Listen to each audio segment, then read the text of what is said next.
I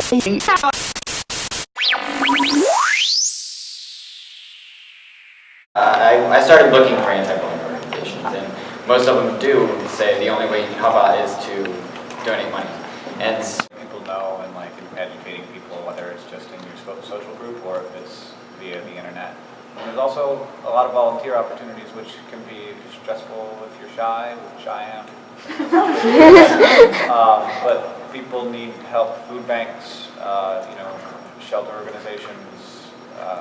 There's just giving blood, like that kind of things. All ways to help without money, because they'll pay for your blood, man. Vampires.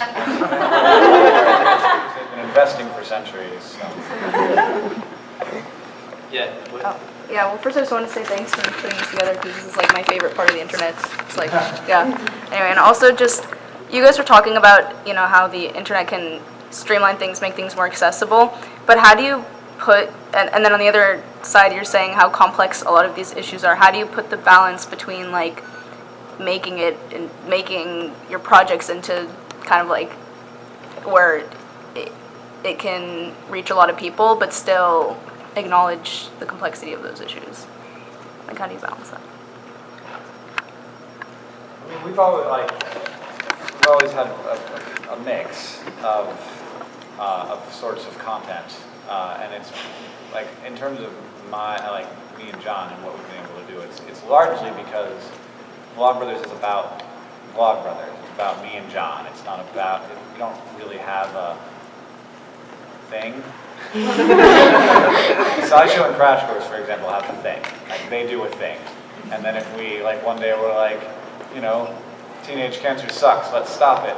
That would be a non sequitur, and it would be a little weird. But if it's just me, one day I'm like, I like funny jokes and putting things on heads and anglerfish sex. Because I like all those things. And then the next day, you're like, cancer sucks, man. Because I also think cancer sucks.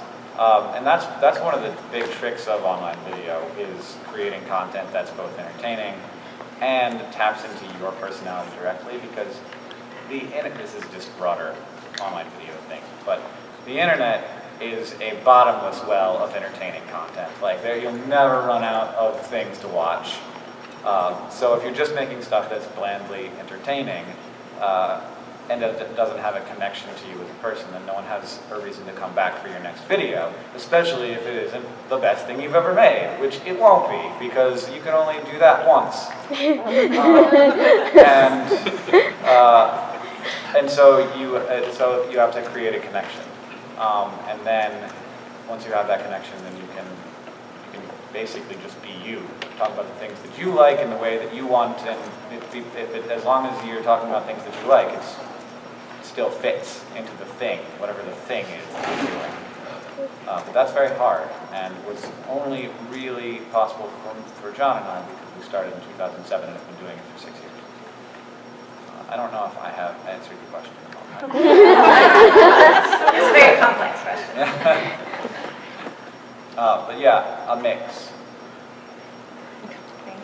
Yeah, that. Well, okay. So, I'm sorry. Beautiful. You have to change something, you have to have a really deep knowledge of it. Because it's not like, you've got a piece of Play-Doh and you're like, oh, that's a circle, I want it to be a square. It's, the school system, for example, terrible thing to try and change, because having a deep knowledge of it is literally impossible. I was like, also my mom is a high school principal, so she kind of... she's like... She's like, this is the way it works, and it's been doing this for like ever, and I'm like, well, it needs to not. Completely agree with you. Too bad it's the truth. Well, Gary, you're representative of a lot of other people that are here, and we've had tons of people come by our booth and take amazing hand heart pictures. We don't even know what we're going to do with all the hand heart pictures. We're going to make a big montage as part of our Ribbon Quest venture. But this is just exciting. I mean, right after Esther, it had only been a couple of months after Esther passed away in 2010, and Andrew Slack, Esther loved she loved Harry Potter, and the Harry Potter Alliance, and he asked me if I would come and speak to the Boys and Girls Club with him at the opening of one of the Harry Potter movies in Boston. And when I stood up successfully without breaking down crying, as I talked to those kids, it was just like, oh my goodness, it's so wonderful to be able to share a story. And we've talked about how it's all about story. We all carry our story, we carry other people's stories. If we tell those stories in a way that's convincing to people, then whether they give to childhood cancer, whether they give to water, it's going to change their lives because it's going to make them care about story and care about making a difference in the world. So you guys do that because you're going to walk out of here and you're going to tell your stories and you're going to tell other stories. And some of you will do that on video and some of you will do that on Twitter. And so that's what it's all about. So if we do that, then you guys are successful and we're successful and we're going to make a difference. And where can we find more out about the Stars Will Go Out? You can go to tswgo.org. It's our website, and it'll take you to all of our other media. And watch for Esther's book coming out in January. We order it from Barnes & Noble. And we're so excited because we're gonna have a platform to get into a lot of schools. And I'm a teacher, middle school and high school teacher, although I teach in college now. And so I'm so excited about the opportunities to go in. I already have been going into schools with TSWGO, and I just think it's so wonderful to be able to motivate young people to make a difference in the world. Scott and Tyler? For more information about the Noble Challenge, the video challenge, you can go to noblechallenge.org, and Noble is spelled N-O-B-U-L-L. And for more information about the Noble Guys, you can go to thenobleguys.com. And we also have Facebook and Twitter. It's Twitter, Tumblr, Instagram. We're on everything. A lot of people come to us and just vent to us about their problems or about their bullying situations. So if anyone needs help and you guys don't have answers, you can always send them to us and we can help them out. Hank? I'm on YouTube, youtube.com/vlogbrothers. The Project for Awesome is December 17th every year forever. It's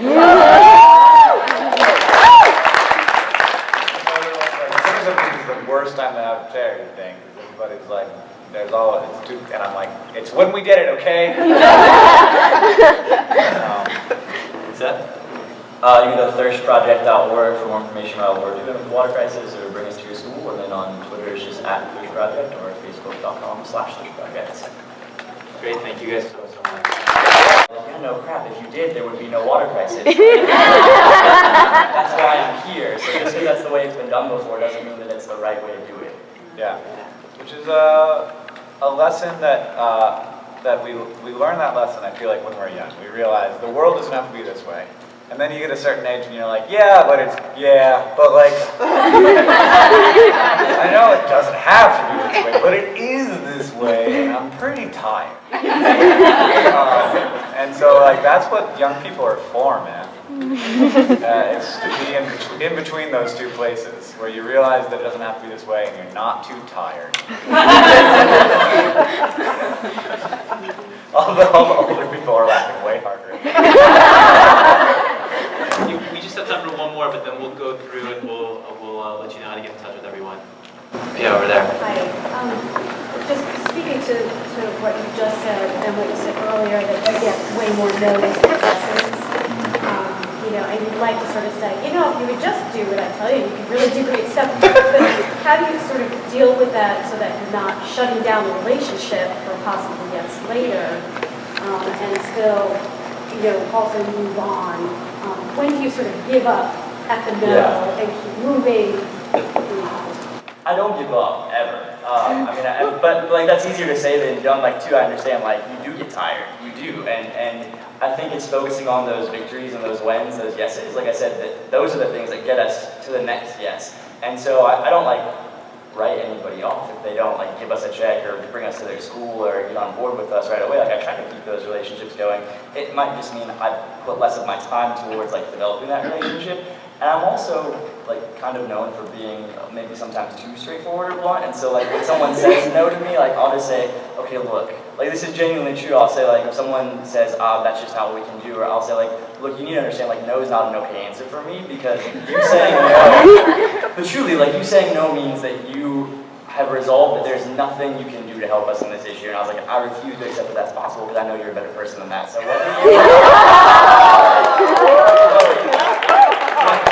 whether that means like, I might ask a corporation to give us $500,000 and they might say like, no, I can't do that. And I'll be like, well, okay, can you give me $10,000? Like, can you give me $5? Can you give me $1? Like, I can walk away. Like, seriously though, like, can you give me $20? Like, you personally, okay, your company can't, but can you do it? Then it wasn't a waste of my time because like, you were part of something real and life-changing and you said yes. It might not have been the yes I asked you for, but I think everyone can say yes to something. And so I think it's like presenting it in that way is sort of the way that we get through that. That's why he's at VidCon. So I want to go down the line and I want you all to tell people how they can get in touch with you and after this. But also, I want to ask one last question. It was originally going to be how do we fill this room next year? But I think that gets too big and too heavy. It gets to the problem of there's a billion people without safe drinking water and it's kind of too complex. So how do we just incrementally grow the amount of people in this room next year? Get Jack's gap in there. In this room People as walked a out of his metaphor for meeting. getting people to care about. Are we up against John's? Yes. Yeah. Yeah, we're up against- how long the line I'm sorry. People kept asking us to make this was the educational line, and we were And like, then no. people were flopping, the lines were confused because it was too close to each other. You should have just told me Yeah, we this should here. have said Yeah, we're up against some stiff competition. But yeah, I think people care a lot. I think that I honestly think that that's what it was. No, well, I meant that as that wasn't a hit on the size of the amount of people in the room now, but more just a metaphor for like, what can we do? We can't save the world tomorrow. Right. We can't save the world in 5 years. What can we do in kind of our daily lives, or once a month, or something to kind of advance these different causes?